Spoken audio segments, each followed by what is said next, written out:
Hey everyone, let's solve one previous question of DBMS. This question was asked in GATE CS 2008, question number 82. Consider the following ER diagram. This is the ER diagram. The minimum number of tables needed to represent M, N, P, R1, R2 is, and 4 options are given. For 3 entity set M, N and P, we need 3 table, right? Now R1 and R2. R1 is a many to one relationship. This is a total participation. R2 is a many to one relationship. This is also total participation. R2 is the identifying relationship for N. N is a weak entity set. Now R1 can have attribute M1, P1. R2 can have attribute P1, N1. Now this is a many to one relationship, so what we can do, we can merge R1 with M, right? So in M we can merge R1. Now M will have attributes M1,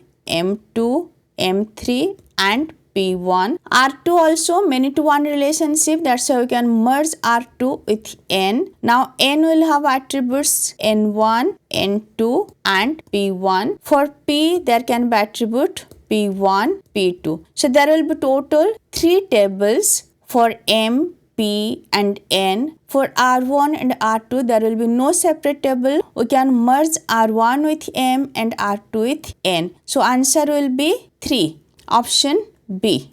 I already discussed how we can convert ER diagram into relational schema. How we can solve this type of problem. Just go through the lecture, and if this lecture is helpful for you, please like, share and subscribe. Thank you. Bye bye.